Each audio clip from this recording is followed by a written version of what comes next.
Hello and welcome to digital teacher ji. आप सभी का डिजिटल टीचर जी में बहुत बहुत स्वागत है और इसकी पेड क्लास में भी स्वागत है आपका। तो पहले हम इससे पहले 7 चैप्टर क्लियर कर चुके हैं। अब प्रोजेक्ट प्लानिंग कंट्रोल का ये 8वां चैप्टर है आपके मॉडल के हिसाब से, तो मैं उसी हिसाब से आपको पढ़ा रहा हूँ। तो इसका जो पहला क्वेश्चन है, तो उसका जो चैप्टर है वित्तीय साधन तथा वित्तीय संस्थाओं की विभिन्न वित्तीय योजनाएं। किसी भी वित्तीय साधन या वित्तीय संस्थाओं के लिए कौन कौन सी वित्तीय योजनाएं होती, फाइनेंशियल योजनाएं होती हैं, उन सब के बारे में इसमें बताया जाएगा।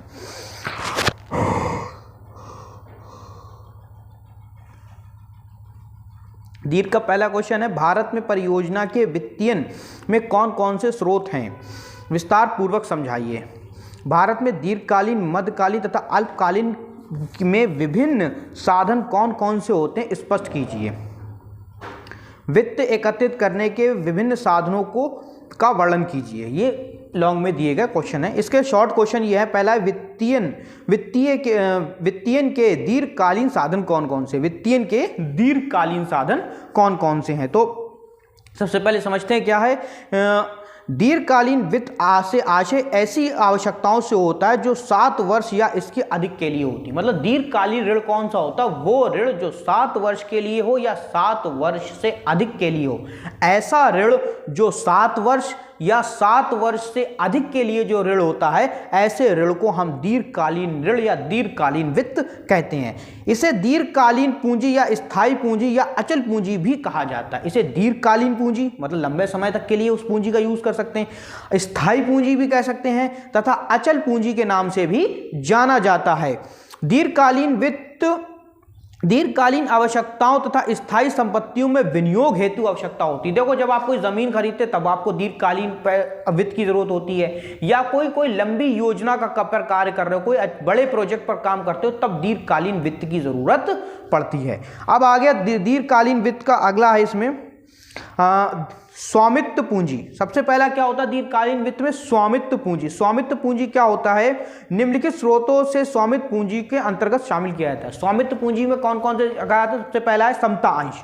समता अंश हमारी दीर्घकालीन पूंजी में आता है। जितने समय तक आप समता अंश रख सकते हो, 1 साल, 2 साल, 10 साल, 50 साल, 60 साल, 100 साल, जब तक कंपनी चलेगी जब तक आप उसके अंश रख सकते हो।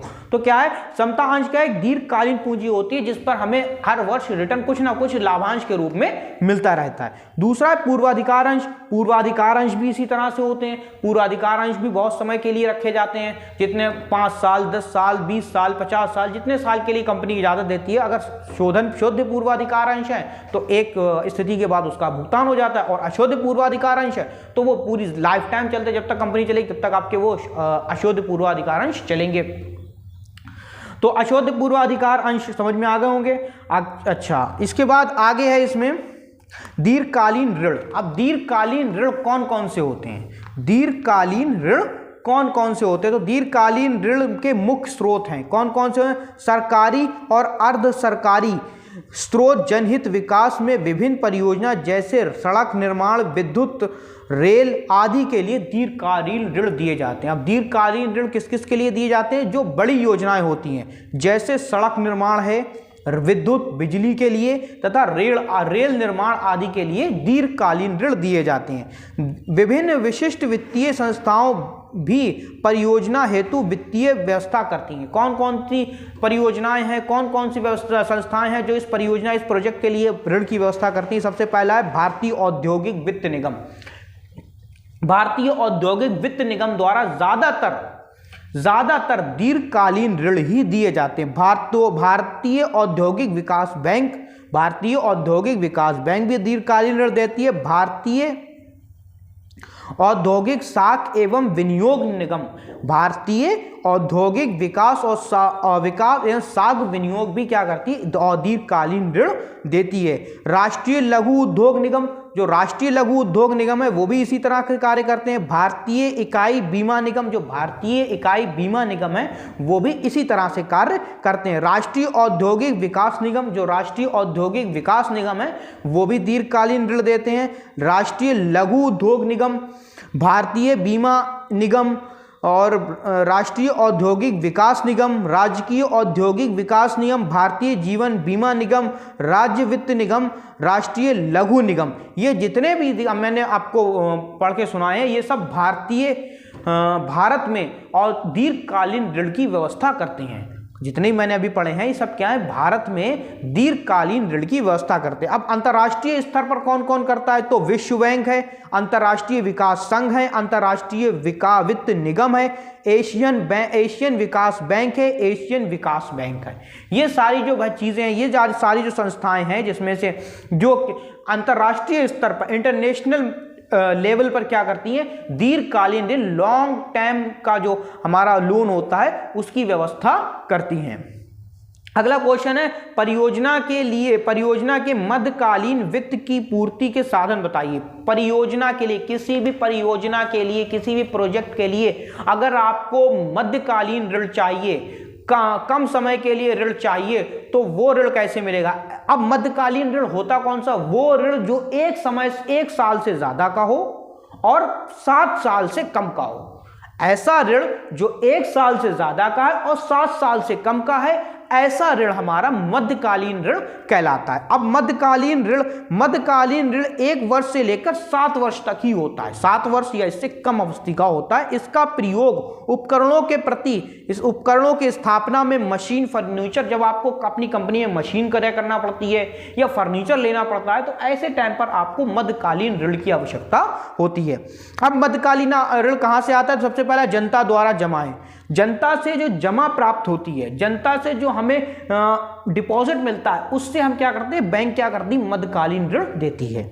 दूसरा, बैंकों से ऋण, बहुत सारी हमारी बैंकें हैं, पंजाब नेशनल बैंक है, स्टेट बैंक है, भारतीय स्टेट बैंक है, बैंक ऑफ इंडिया है, और बहुत सारी बैंकें जो ज्यादातर लोगों को मध्यकालीन ऋण प्राप्त करवाती हैं।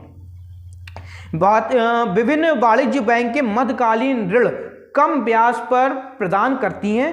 प्रतिभूति या बिना प्रतिभूति के ऋण, नगद साख, अधिविकर्ष, अंशों के क्रय करने आदि के रूप में ऋण क्या कहती हैं, आपको प्राप्त करवाती हैं।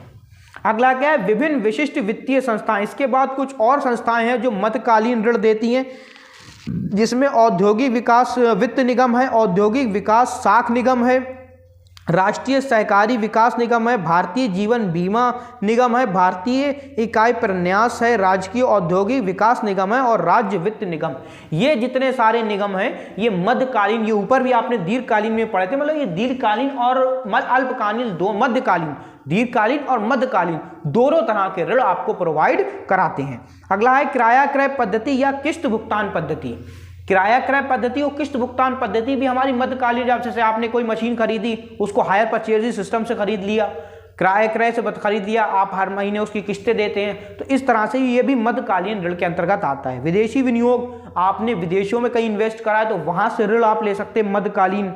सरकार द्वारा वित्तीय सहायता मिल जाती है, सरकार भी, गवर्नमेंट भी कभी कभी क्या करती है, बिजनेसमैन को वित्तीय सहायता दे देती, मध्यकालीन ऋण प्राप्त करती है।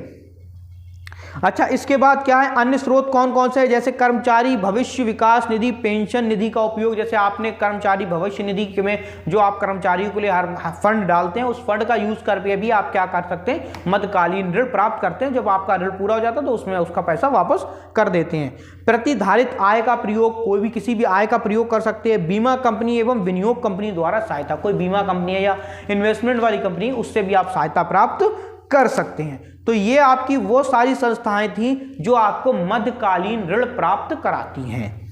अगला आगे, परियोजना के अल्पकालीन ऋण की पूर्ति के साधन बताइए। ऐसी संस्थाएं, ऐसे साधन जिससे आपको अल्पकालीन ऋण मिल सके, शॉर्ट टर्म लोन मिल सके, ऐसी कौन कौन सी हैं, तो 1 वर्ष या इससे कम की अवस्था के ऋणों को आप क्या कहते हैं, अल्पकालीन ऋण कहते हैं। जैसे आपको इनकी जरूरत कब पड़ती है, जब आपको कच्चा माल, रॉ मटेरियल खरीदना है, मजदूरी देना है, वेतन देना है, किराया देना है, निर्माणी कार्य कराना है, टैक्स देना है, या दैनिक व्यय जो है ना, जो रोजाना के खर्चे हैं उनके भुगतान के लिए जब आपको जरूरत पड़ती है तो आप अल्पकालीन ऋण लेते हैं। कुछ टाइम के लिए आपको जरूरत पड़ी, आपने अल्पकालीन ऋण ले लिया।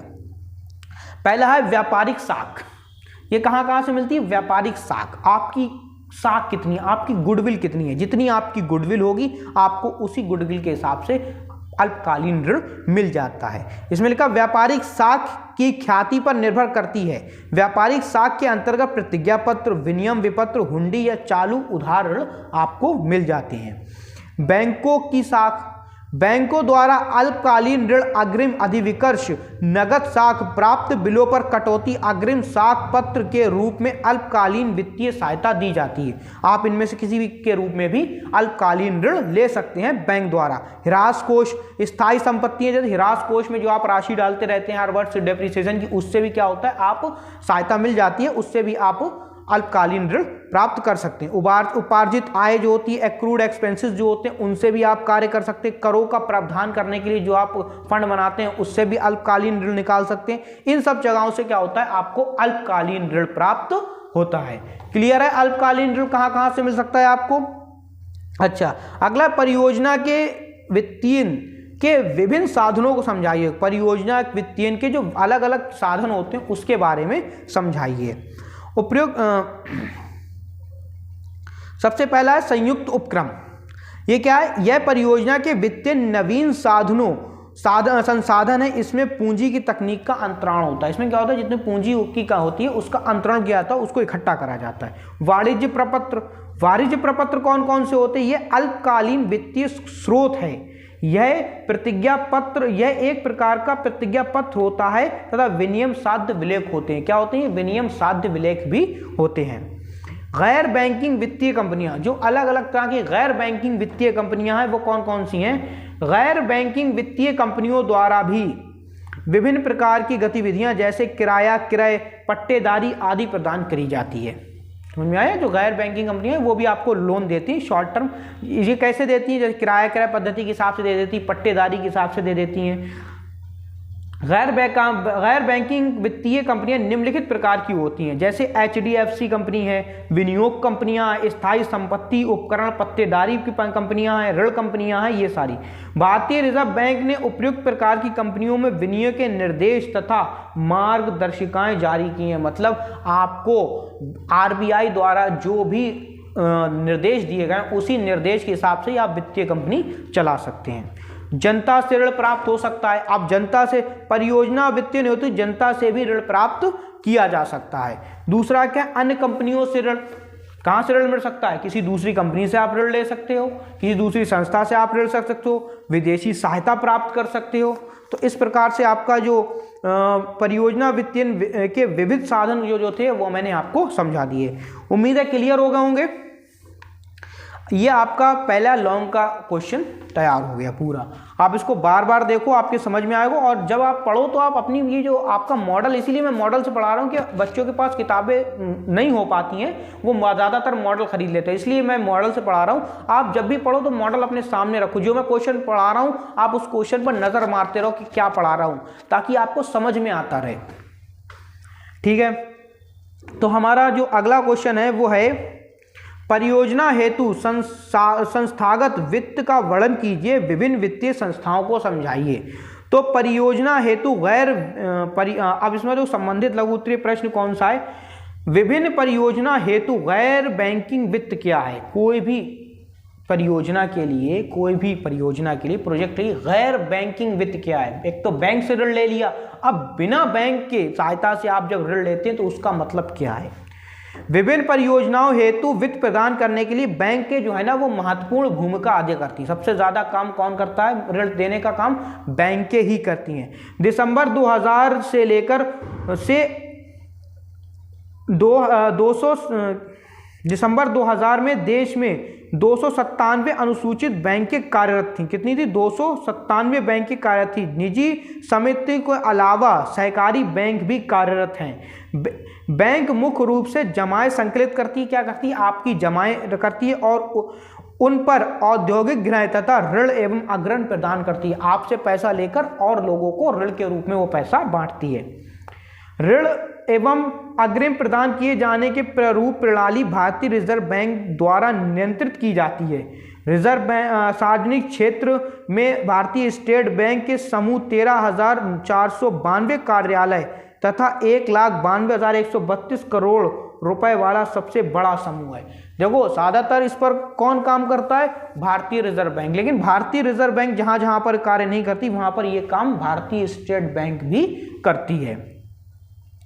अच्छा, इसमें कह रहा है विभिन्न परियोजनाओं को दीर्घकालीन साख सुविधा प्रदान करने के लिए विभिन्न संस्थाएं और भी हैं, जैसे ICICI, DBI, IFCI, सिडबी आदि कार्यरत हैं। ये संस्थाएं प्राथमिक रूप से वाणिज्य गतिविधियों साख हेतु सुविधाएं देती हैं। लगभग सभी राज्यों ने राज्य वित्तीय निगमों तथा राज्य औद्योगिक विकास निगमों की स्थापना की है। और भी बहुत सारी जगहें राज्यों में भी बहुत सारी वित्तीय स्थितियों की गणना की स्थापना की गई है, ताकि राज्य स्तर पर जो व्यापार हो रहा है उसमें सहायता दी जा सके। सरकार भी अब इस पर बहुत ज़्यादा कार्य कर रही है। अच्छा, सेबी की स्थापना हो जाने से पूंजी बाजार को ऋण प्राप्त होने का एक मुख्य स्रोत बन गया है। पूंजी बाजार अधिक संगठित होने से, देखो जब से सेबी की स्थापना हुई है, जब से ऋण मिलना और ज़्यादा आसान हो गया है और जो हमारी कैपिटल मार्केट है वो और ज़्यादा प्रोग्रेस हो गई है। तो ये आपका तब गैर बैंकिंग परियोजनाएं कौन सी हैं? वो भी परियोजनाएं जो किसी बैंक से कनेक्ट नहीं होती हैं। गैर बैंकिंग परियोजना कौन सी होती है? वो बैंक है जो किसी और वो संस्थाएं जो किसी बैंक से कनेक्ट नहीं है, वो निजी रूप से कार्य कर रही हैं और आपको ऋण प्रदान करती हैं। तो ऐसी संस्थाएं हमारी गैर बैंकिंग संस्थाएं कहलाती हैं। तो आज की वीडियो में इतना ही। इसके बाद